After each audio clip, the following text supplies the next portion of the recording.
evening. Welcome to the Friday night inner space talk. Um, Tonight's topic is how to detach with love. Now, it's a very interesting topic because we're not just talking about relationships, really, are we? Or a person. It could be a goal, it could be an event, it could be a project I'm working on.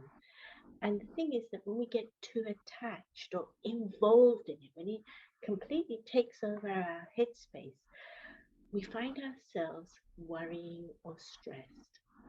And that's certainly something that doesn't help in a relationship or in a task that we're doing. So we're told that you can do a task with love and be detached. Now, how does one do that? Because detaching with love isn't about being unkind, it isn't about disconnecting or disengaging. So we've invited Denise. Denise Lawrence is usually based in Germany. Currently, she's in San Francisco. In the past, Denise has worked for TV news both in the BBC and the Canadian Broadcasting Corporation, and for over 40 years now, Denise has been a teacher, an author on Raj Yoga meditation and spirituality. She's somebody who opens doors, opens perceptions in our mind, opens doors, but you will always walk away with a smile. You won't feel challenged and like you need to argue or things are difficult, but you'll feel like it's a whole new world is opening up that leaves you with a smile. Denise, over to you. Thank you. Thank you, Artie, very much. Well, thinking about this very frequently used sentence, be loving and detached. So it's an instruction also. And I think the word attachment and detachment is used by different people according to their own preferences. And so the meaning changes from person to person, from culture to culture. So I think I need to define what I mean by detachment and how I interpret this concept of detachment. And the word that comes to me the most in this regard is, expectation. And expectation is much more definite as an idea than attachment. And in relationships, people are exposed to a lot of films and TV and ideas and commercial advertising and so on, which describes love in a way that is completely unrealistic and which describes the relationship with people as pretty dependent, and it really ramps up your expectations of what a relationship should be, which means that since it isn't like that, people have a hard time with relationships. They get a lot of disappointments in their relationships, a lot of feelings of self doubt, and, you know, maybe trying to be this way or be that way and please someone, and then you get frustrated and you get emotionally on a roller coaster. And plus, people don't really understand about dysfunctional relationships, and most relationships are dysfunctional because the concept of relationship has been misleading and deceptive, I think.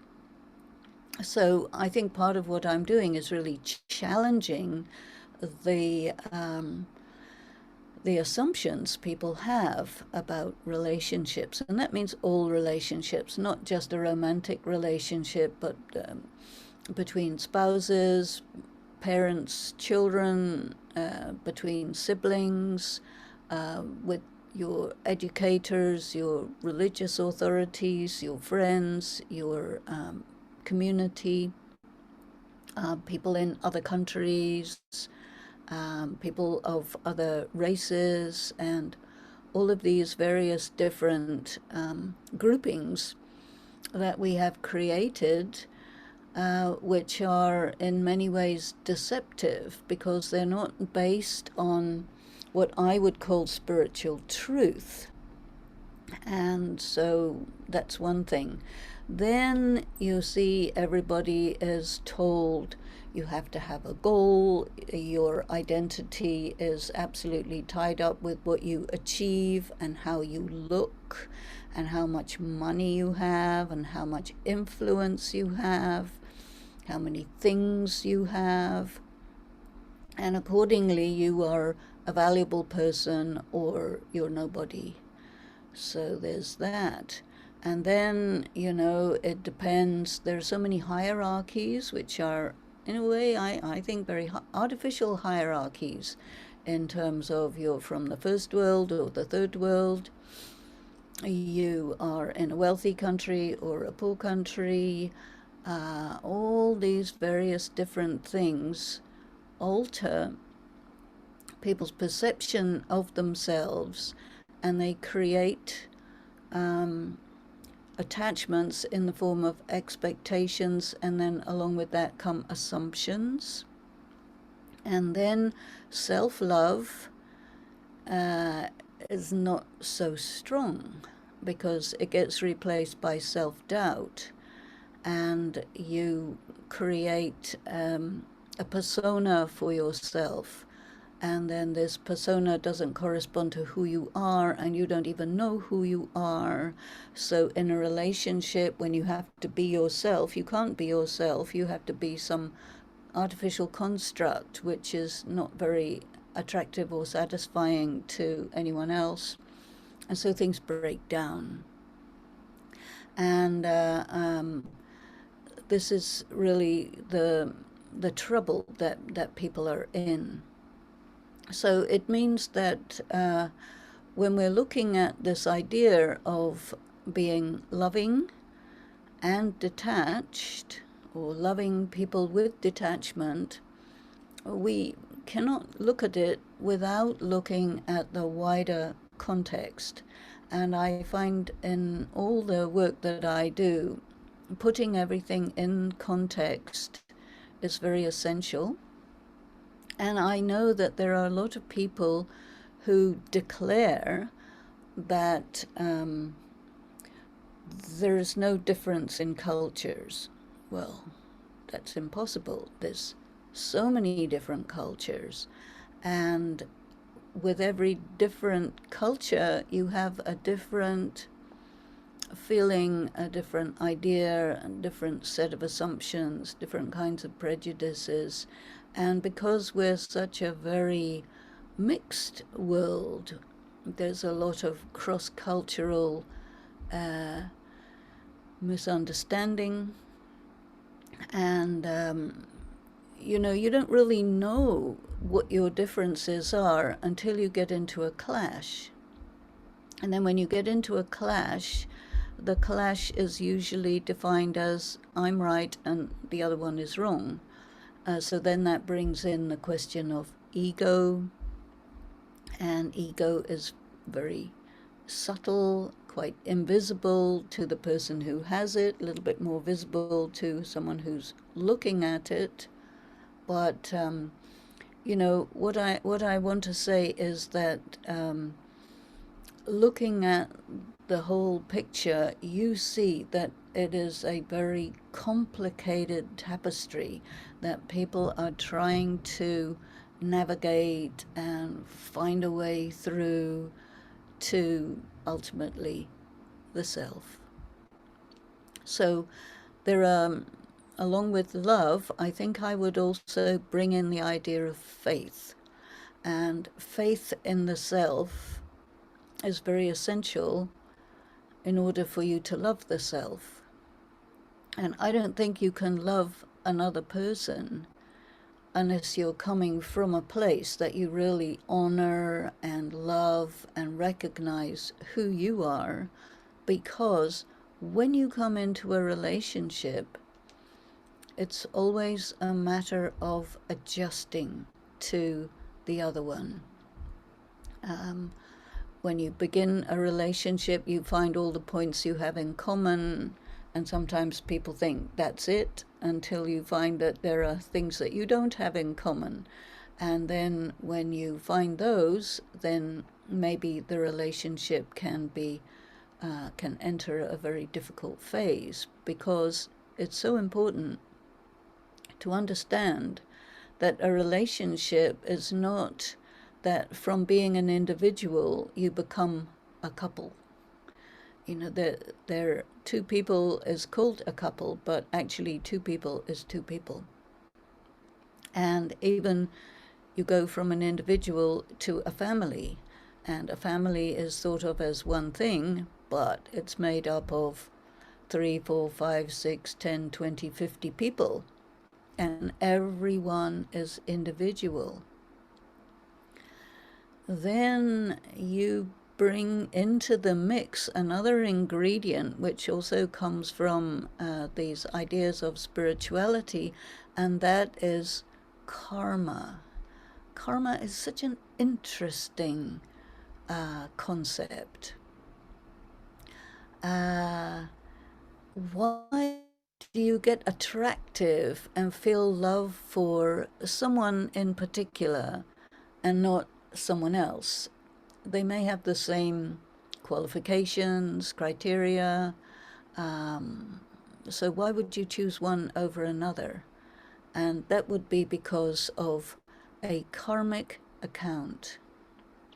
So when you have a karmic account with someone, you are drawn to that person.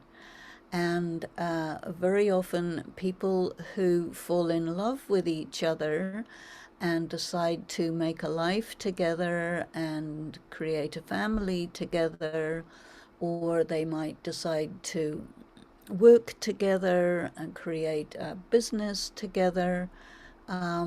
Usually they're not at all aware of this invisible backcloth of an outstanding karmic account, which is what drew them together in the first place.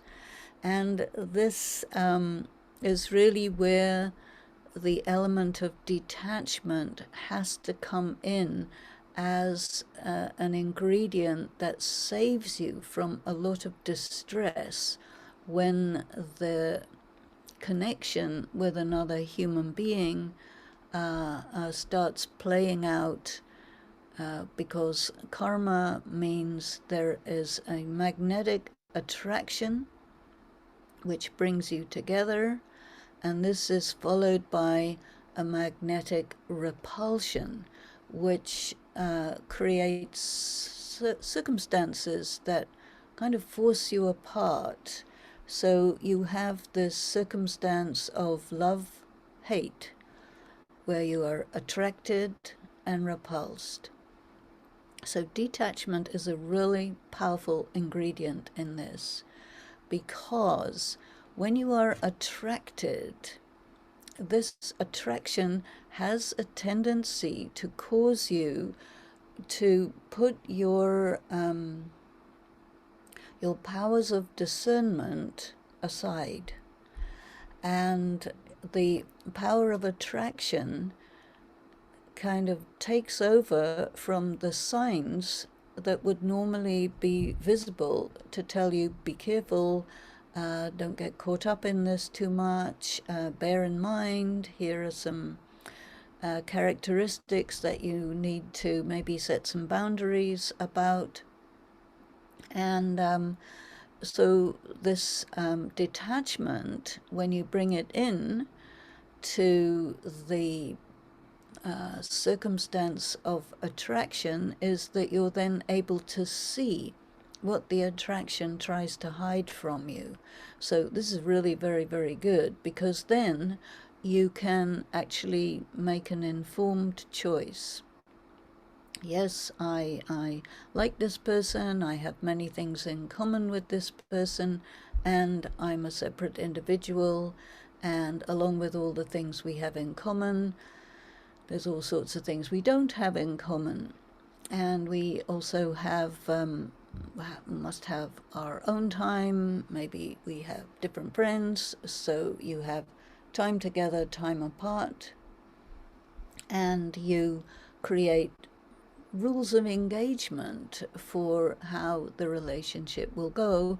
And then if it becomes a marriage and you create a family, then you also have to have love and detachment, because who will be your children? Who will be your in laws? That is also a wider circle where there is also quite a possibility of karmic accounts coming into the mix, where you have attraction, repulsion, and when you have detachment, some incident that could create a very powerful emotion within you, which would stimulate you to do an action that you would later regret. Well, the detachment protects you from that because you can see it. And you're giving a lot more attention to what you're doing. And if what you're doing corresponds to your own principles, and there's a clash between an emotional uh, reaction to something someone says or does, and then you look at that through the filter of detachment, then you can make an informed choice in which you can calculate, now if I go with my emotions, what is this going to lead to? Do I really want that? If not, then hold your peace and get through the emotional maybe distress, and keep yourself on track. And that means that you're looking at love and detachment in an interesting way, where love will be referring to your feelings, and detachment would be referring to your wisdom, your understanding. And the two really need to work together all the time. Because if you have unbridled feelings, this creates regrettable action. And once you've done something, once you've said something, you can't really undo it. You can apologize, but you did it. And that was also a karma. And so then you create more complications. You destroy trust. You didn't set up boundaries where you needed to. So then you set up boundaries which are like Fort Knox. And then there's no possibility of good quality communication. So this quality of detachment is a really very, very important one to bring in, so that you can easily cross over these big hurdles. You can let go. I prefer letting go than forgiving, because forgiving has this connotation of whatever you did, we'll pretend that you didn't do it. And that's not quite accurate. I think we have to say, okay, this was done and it's okay, let it go, because that's your karma and this is my karma, and you don't mix the two together. If somebody does a negative karma, very good policy is do not suffer for somebody else's negative karma. You've got plenty of your own to deal with. So if somebody else does something that in your estimation is a negative action, it doesn't mean that you have to suffer from it. You will suffer from it if you are attached. But if you are detached, you won't suffer. So this one interesting attribute of attachment is that it is absolutely connected with suffering. Whereas detachment is all about being able to feel everything to the full extent, the highs and the lows, but it doesn't mean suffering. So there you make a distinction between pain and suffering. Where you have detachment, you can actually handle the pain and get through it in one piece. Where you have attachment, you can't handle the pain. You suffer and you are scarred, you are wounded, and you never really recover properly. So this is because of attachment, and this is also why I equate attachment with unfulfilled expectations. You assume people, whether it's in a relationship or whether it's in a professional relationship, which is very powerful. I know that because of COVID, everyone's working from home, but still, you're engaged with the people that you work with. And if you have a business partnership, well, you have to trust, you have to spell out what the contract is. Some people assume that the other one looks at things the same way as you. How many people are really honest? You may say, oh, well, I'm honest, and then you may not be honest in someone else's eyes.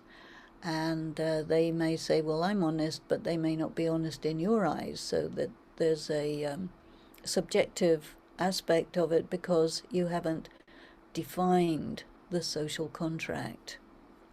And I think it's really very good to define the social contract, and that's going to help to be able to be really loving and detached, because the social contract delineates the rules of engagement, basically, and they're agreed upon, you see.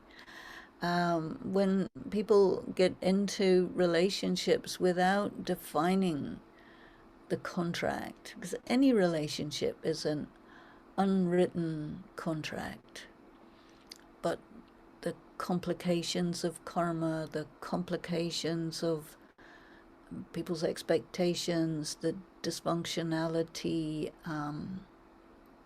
people may grow up in dysfunctional families and then they bring that with them into their relationships without processing it, without getting clarity about how their character has been maybe compromised by growing up in a dysfunctional way. And so, writing down what we will do, what we won't do. This is me, this is what I will do, this is what I won't do. Are you all right with it?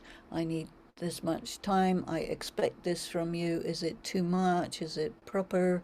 Can we adjust? Like, really discussing these things is incredibly helpful because then you know where you are.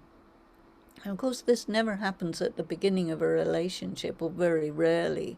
Sometimes it happens around money. You get a marriage where you sign away your rights to the property of the other person in the event of a divorce. But you have to look carefully before you do something like that. People very easily like to use and abuse each other. A lot of relationships, and even your relationship with your goals and all the people connected with that, sometimes it's looked at as victim predator. It's rare to find people who are really relating with each other in terms of equality. And looking at your relationship with goals, which I think is a very important one that RTU brought up, and that is that you might be a workaholic, and what does a workaholic do? You may have extremely high, almost unreachable goals, and then your life becomes unbalanced. And it may compromise your personal relationships, it may compromise your health.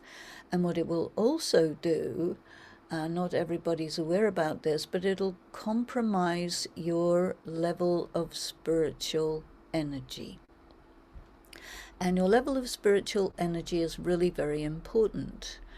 You know, people need to resource themselves internally. And this is not necessarily a matter of religion, but every being has their inner life.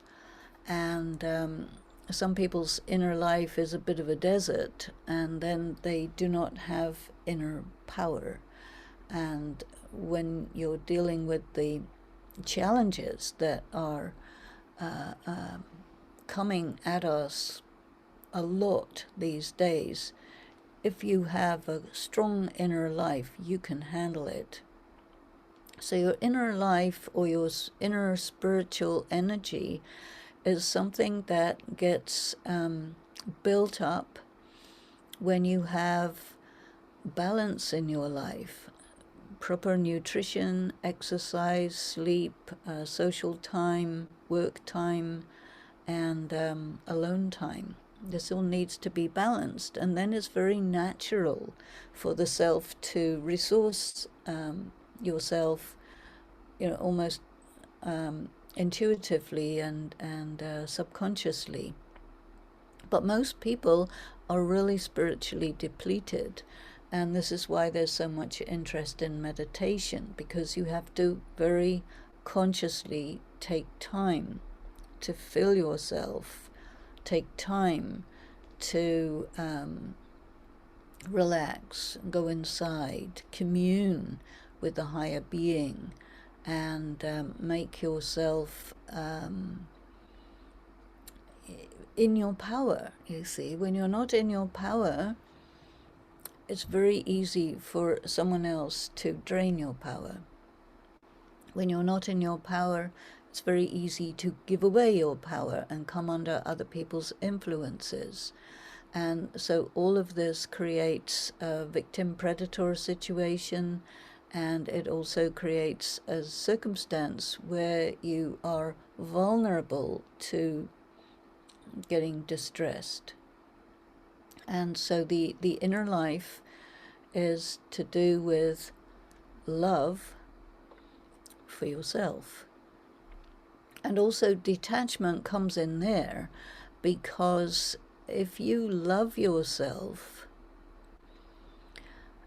sometimes loving yourself means that you have very, very high expectations of yourself, and you may drive yourself a bit too hard. You may be selfish, because love has many sides, and the word love is very positive, but how people think about love can be negative or positive, in the sense that if you love yourself to the point of being narcissistic and selfish, then that's out of balance, because you love yourself at the expense of other people. And so then you would do negative karma, which is not a good sign of loving yourself. So you have to really think, what is the meaning of loving yourself and honoring yourself? Because then you also have to bring in the element of detachment when you notice a character defect. So selfishness is a character defect, and narcissism is a character defect. It can make you arrogant. This is also a character defect. So you need to be able to rigorously assess yourself. And for that, you need the element of detachment, because if you don't, and you are attached to your persona, this idea you have of yourself, which may not be real or realistic, if you don't have detachment, you won't be able to see that you are not seeing yourself clearly, that you don't realize you're positive and negative. With detachment, you can look at your negative characteristics without feeling guilty and without feeling ashamed or any of those unpleasant emotions, but you look at yourself realistically, and you can actually develop yourself, cultivate your qualities, and make sure that you rein in your tendencies that are character defects. And then you will be able to have a much more comfortable ride in your romantic or family relationships, in your professional relationships, your relationships with the community and the wider world. So these are a few areas. There's another thing that happens to do with love and detachment, and that is when things really don't work out, when you fail. And when you experience failure, you really don't like it. And we have to be able to manage failure. Failure is a great teacher. Failure is something that obliges us to take a step back and take a look and see, okay, what am I doing? What did I do that brought about this failure? And what I'm perceiving as failure, is it actually failure? Or maybe it is success disguised as failure, because your idea of success may be something that's really not going to get you to a good place. It's deceptive. And so sometimes you fail in that, and it's been a protection to protect you from just not getting it right at all. And so with failure, you take a good look at yourself, and you have to assess yourself very rigorously, very dispassionately. And dispassion and detachment are also related with each other.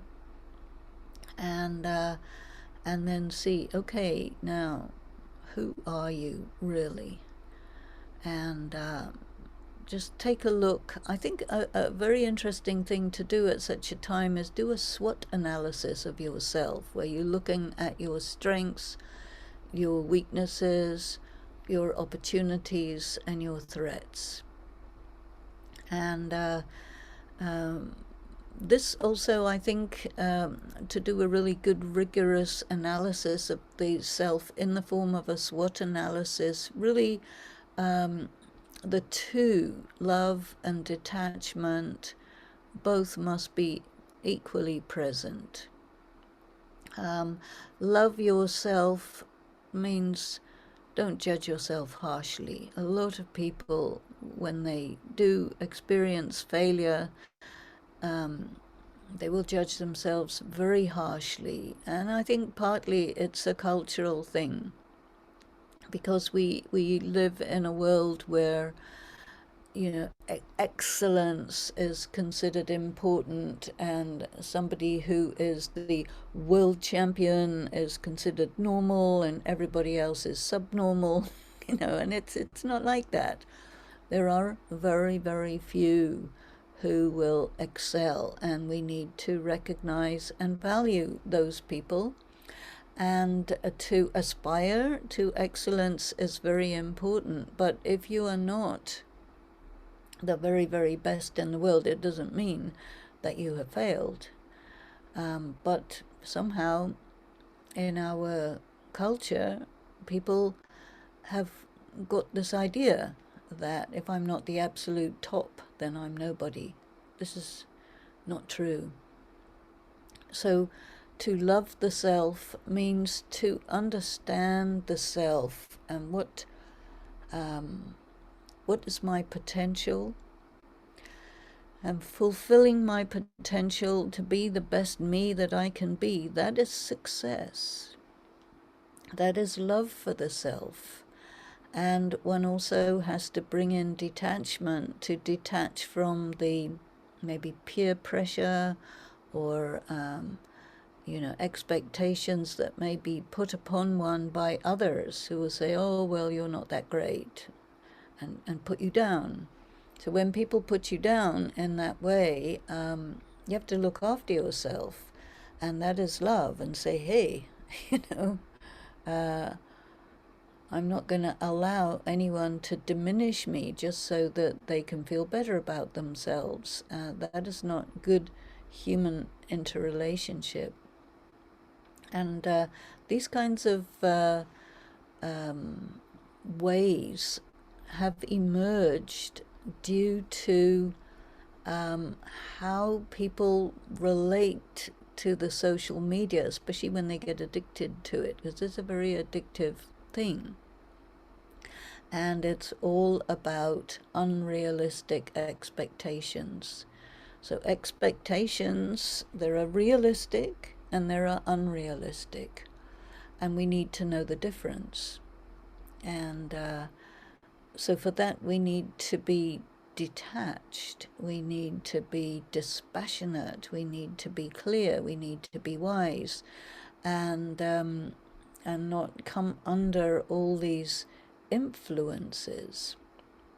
So again, I think an important way to remain free from all these influences is to really give time to the self, my relationship with myself, very, very important. And to really understand that oneself is something that is not defined by public opinion. And public opinion is the most unreliable of all things in the whole world. And yet people give it so much importance. And this is key. Do not do not come under the influence of public opinion. You have a conscience, and when you attend to your inner life, you're also strengthening your conscience. And the voice of conscience is a very real, a very true voice, which lets you know what's what. And then you can be independent, you can be free. When you're under someone's influence, you're not free, which means you're attached, because attachment means someone has tied you up, or you have allowed yourself to be tied up, and another influence is a bondage. And detachment means no bondage. I am me, I am free, I know who I am, I know what I am. These are the people I relate to. These are my choices. This is what I will do. This is what I won't do. You expect to be held accountable. You have your values, and these are things that you arrive at from your internal work, not from what's thrown at you from the outside. And there's so much that comes. We have sensory overload like never before. So sometimes just get away, be in nature, sit in front of the ocean. It's big and it's variable. The ocean, the sky, the stars at night, the moon, these connect you to something that's more permanent more eternal, and it, I think, helps you to get a better perspective on things, and then you can come back into balance. So I hope that I have covered all the things that you wanted to hear about, and let's take a few minutes to go inside and think about the inner world. So just turn the mind within and feel your essence, the inner light, your heart.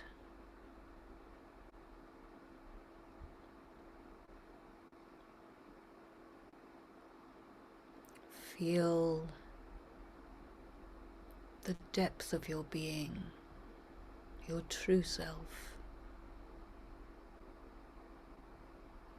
the stillness, the peace.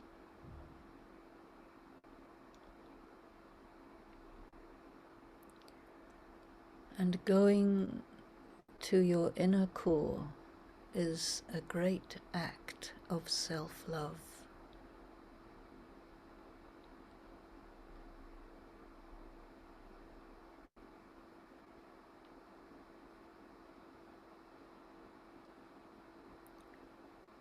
Become aware of a higher energy, a higher power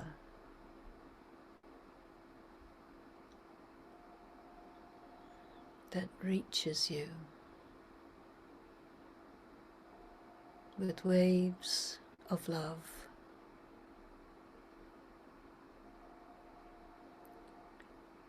that restores you,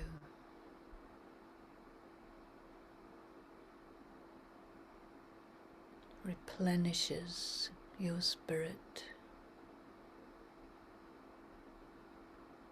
Love is a spiritual energy that heals and nourishes the soul.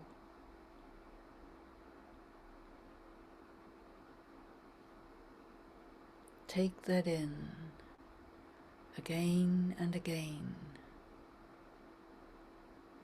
and keep yourself in good order, in a good space. Thank you.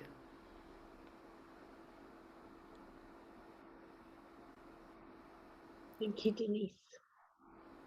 So questions have been coming in, so let me start with the first one. Can you please explain a little further how you can love and be detached? When you Let's, love, sorry. yeah, when you love, you assume you're going to get something back. And sometimes it comes, but sometimes it doesn't. Because the thing is this, you're spiritually depleted. The person you love is also spiritually depleted.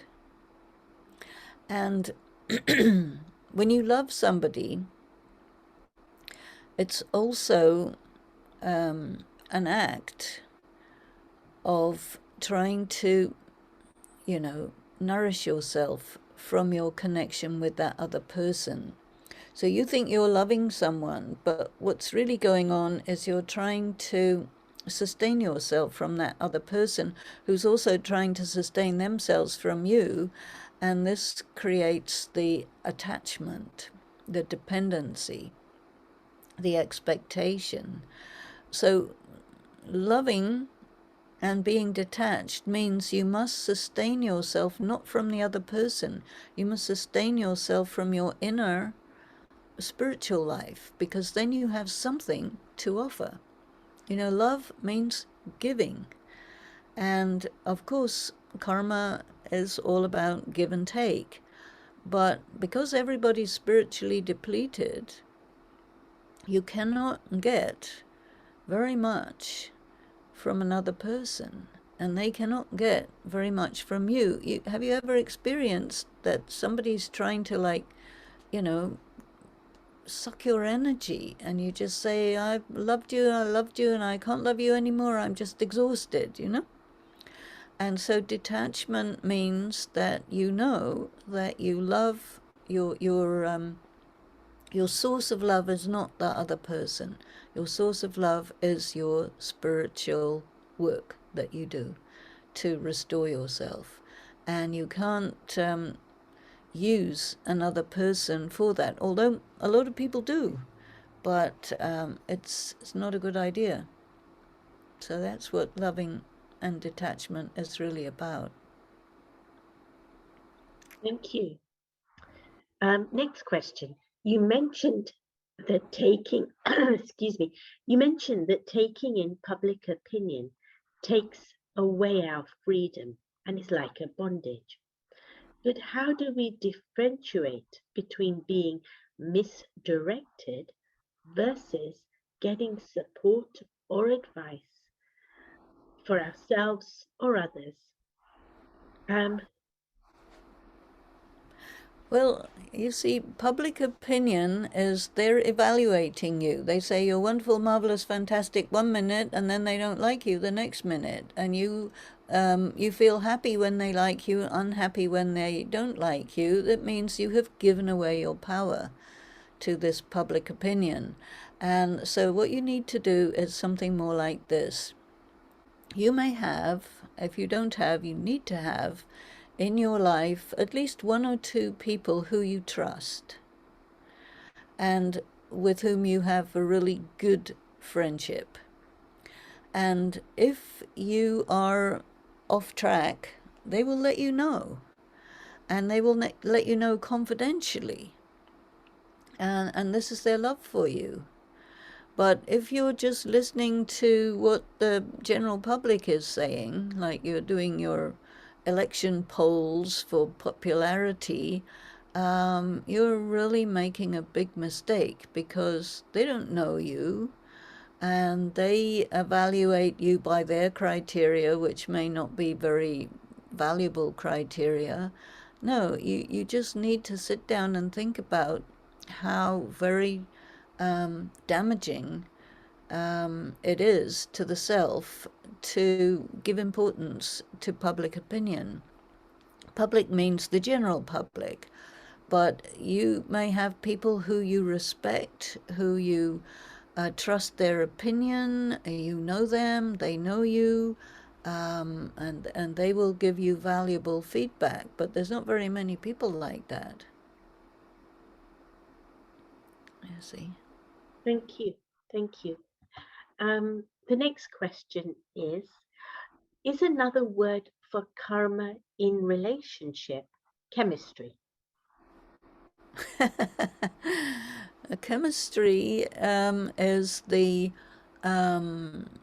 chemistry that happens when the energy, that magnetic energy of a karmic account is activated. That will create chemistry. And people assume that chemistry is good because it's pleasant. But when you know a little bit more about it, you will say to yourself, okay, this is pleasant, but it's also indicative that it's pleasant now, and later on, I have to pay some outstanding debt that I have with this person, and payment is usually some kind of suffering. And so, though there may be chemistry, you approach the thing with caution.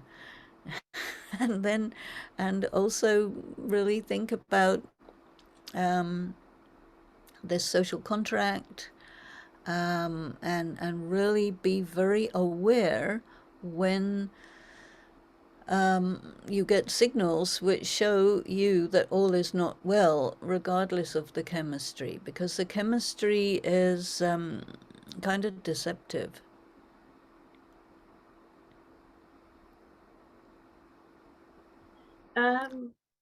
Next question. Thank you. The next question is there such a thing as generational karma? How can we heal karma in general? Well, that's a very deep question. And I think there is generational karma, and there is karma between groups of people. Like, for example, when there's a war, there's a lot of negative karma between groups of people, which then will come up again and again and again. And it's passed, you can say, from generation to generation, because together with the idea of karma, there's also the idea of reincarnation. So if you reincarnate according to where you have a karmic account. So you will play out this game of mutual mutually giving each other distress and suffering, and it will escalate. And so, how you heal it, I think the element of detachment is very good for healing it. And also, again, I would refer to meditation, because the only power that is more powerful than the energy of karma is the power of the Supreme, the power of God. And so for that, you need to make your inner connection and take power from that source, that higher power, the higher source, because then you can neutralize the karma for yourself. And to neutralize the karma of the whole world is a bit outside of your range, but sooner or later that has to happen, and that is something that only a much higher energy can take care of. Mm, interesting. Thank you. Maybe we'll have you back to explore that topic with us in detail. Um, the next question is how can I speed up my healing process after 25 years of feeling utterly powerless at work? I'm now retired, but I can't forgive those people in authority who caused me great suffering. Well, you know, I think you don't need to forgive them, but you can let it go, because as long as you're thinking about them, you're increasing the hold they have over you. And you have, you know, you have actually allowed them to disempower you, and you're still allowing them to disempower you. So I think it would be worthwhile, since you're retired, to enjoy your retirement by saying that was that, okay, I'm still here, I'm alive, and now let's close that book and reinvent the self. Because it's not possible for people to disempower you unless you allow them to. And I think it's quite possible that you just need to come into your power, and you can very well do that in your retired time, and really do some thinking about yourself in completely new ways, and think of yourself as a powerful, a pure, powerful, peaceful, loveful being of light who is an actor. And you played the role of a disempowered person in the job, but that's finished now. Now you got a new part in a new drama, and you create that new part for yourself, and find your power, find your essence. You can do this. And maybe you owe it to yourself to do that. Nothing to stop you. Thank you. The next question is it possible, or how can you indirectly help a person you love who is also detached from you? Well, this is very interesting because what you can do, and this is something that we do in our meditation, and that is that you send good wishes and pure feelings. So when you're sitting for meditation, many things are happening, and one of the things you can do is just give some time to just send good vibrations, because they reach, the person will feel them. And do not have any expectations, but just send the vibrations. And we have a lot of experience that it can actually turn things around for people. Thank you. Nice, short, and sweet. Next question. Um, if you are loving and detached in one area of your life, do you think that that pours into other areas of your life? I do, because yourself becomes this balance of love and detachment. And so you bring yourself into all the areas of your life. And so you will bring this balance, you will bring love and detachment to lots of areas. There may be some parts of your life where you have a big karmic account going on, so it may be more difficult because of the power of this unresolved karma, which pulls you into attachments and disappointments and so on. But cultivating this balance is always going to help all the different areas of your life, most certainly, yes. A couple of people have asked, could you recommend a book on Raj Yoga that you think is a good basic one to start with? Well, um, I mean, there are quite a lot of nice books that you can find in Raj Yoga on the bookstore that is also online, and I think all of them really cover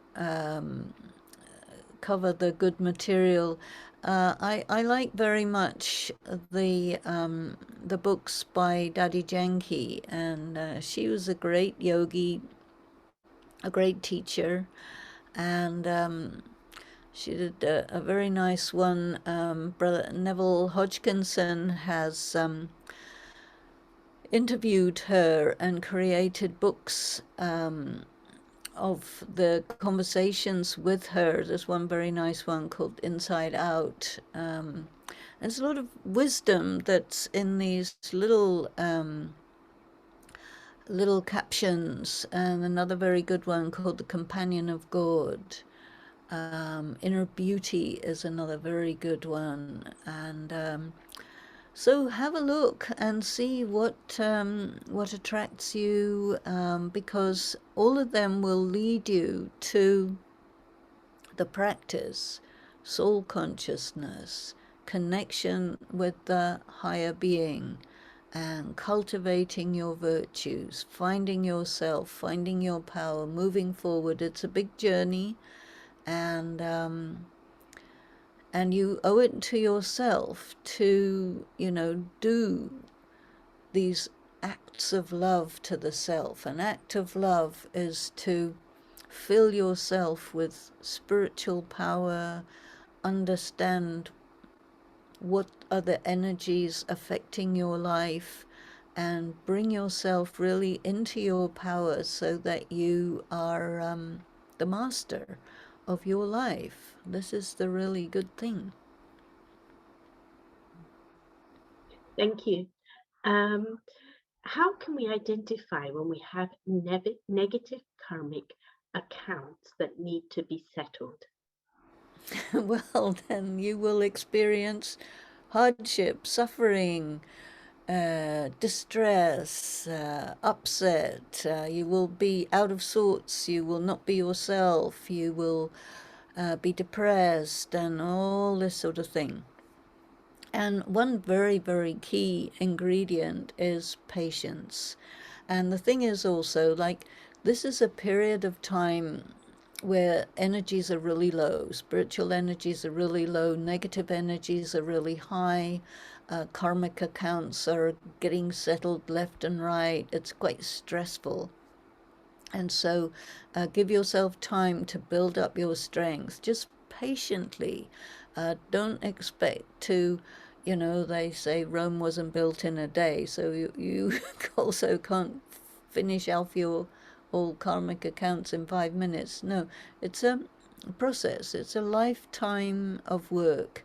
And just give yourself time every day for yourself to take in spiritual power, and the spiritual power that you absorb into yourself gives you the wherewithal to handle the different stresses and strains of karmic accounts, and then you can get through them manageably, and it's not so difficult, and they gradually finish slowly, slowly. Um, Denise, there's a question about, you mentioned being dispassionate and how that's needed as well as detachment. So, what's the difference and how do you apply them? Um, it's a very close word, detachment and dispassion, but the English language is so rich, and dispassion is where you're not all passionate in the sense of all emotional about things. So detachment also implies that you are operating from your wisdom rather than from your emotions. And whenever you make a decision at a time when you're emotionally aroused and maybe distressed, you will not make such a good decision as when you're calm. And so to give importance to cultivating this mentality of being dispassionate is useful, because when you make a bad decision you just regret it, but if you wait a little while before you make a decision until you're really calm and clear in your head, then you will make more wise decision, and that means in what you say, what you do, how you interpret things. If you take something badly or whatever, it will mess up your relationships. But when you're dispassionate, you do the right thing much more easily. So that's why. Thank you. Um, the next question, the person is asking, they went into a relationship, yes, because of attraction, but they were aware that it wasn't healthy for them. But they chose to go into that relationship because they were running away from something else. So they then regretted being in that relationship. Would you say that they went into the relationship because of past karma? Well, no, I would say they went into the relationship because of running away from something else, which was included in the question. But what this brings up is this the power to face. And when you run away from something, you really, what do they say? You get out of the frying pan into the pot or something like this. It's not an improvement, but turn around and face what you need to face is very scary but very empowering. And when you face what you have to face and don't run away, then you're really using your heart, because why you would run away is because of fear. And why you would turn around and face is because of courage. And courage is a very important, powerful, positive quality. And courage is all about the heart. Do you have the heart to face this thing? And it's all to do with honoring yourself. I mean, you can face it. It may be very difficult, it may be very scary, but nothing will bring you into your power more radically than facing the thing that you just can't face. Just face it anyway, and override your. It's not that fear is a bad thing. Fear is a given, but there are two things that you can do, and you can face, or you can run away. You can take an act of cowardice, or you can take an act of courage. And the act of courage is much better for your self respect. So the situation will come up again, and then instead of running away, you'll turn around and say, all right, here I am. What is it? Who are Yes, you and what do you want? there's another question which is quite similar but slightly different, so I'm going to ask it. And the person's saying that they've been in relationships before because of chemistry and then realize that there's more to life and they've walked away from those relationships. Is that settling karma? Well, when the chemistry comes up, it means there's a karmic account, but you can also consider it to be a test. And if you do it again and again, you better take it as a test, because it's a habit that you have of expecting the nice, fuzzy, warm feeling to turn into something solid and nurturing and positive, but it won't. So it's a bit like an addiction, you know. You think it's going to make you feel good, but it's not. And so you need to really think about why you put yourself in these situations where you get deceived by an attraction, which is testing you, and you're failing the test. So when you get an attraction, you're giving away your power. You're assuming the other person with the nice, warm, fuzzy feeling is going to do something good for you that you actually need to do for yourself, because nobody can do it for you. What they will do is take away your energy, and you need to not allow that and set some boundaries, regardless of the chemistry. Because what are drugs? These are chemicals. Mm. Next question. Can you please explain the difference between self love and selfishness? I think selfishness is where you use and abuse other people and take advantage of them. And the relationship is not a balanced give and take. And self love is that you don't allow yourself to abuse another person, and you don't allow another person to abuse you, but you stay in your self respect. There is a very nice expression that we use in Raj Yoga, and that is sit on your seat of self respect in all situations. So you won't do something which makes you get off your position of self respect. Hmm. And I think this will be the final question for you. Okay. And the question is, my friend's younger brother cannot find a job and keeps asking her for money. She is supplying it, but knows it will never end. What can she do? Please. She loves her brother dearly, but doesn't know how to detach.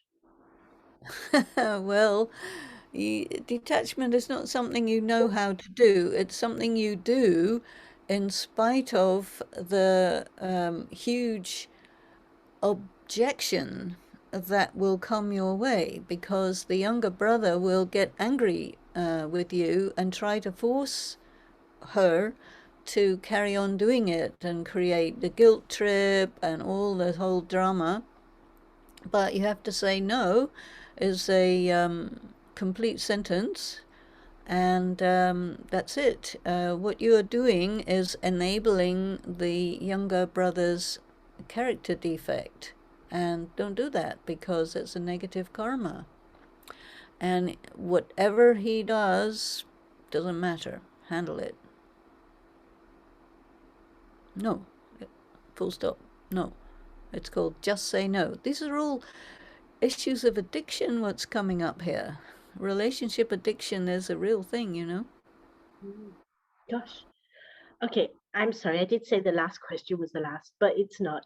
The person who'd asked about self-love and selfishness is wanting further clarification and is asking, how do I know when it's true love that I'm feeling towards my husband or my partner then? Well, true love is not something that you feel, it's something you decide on.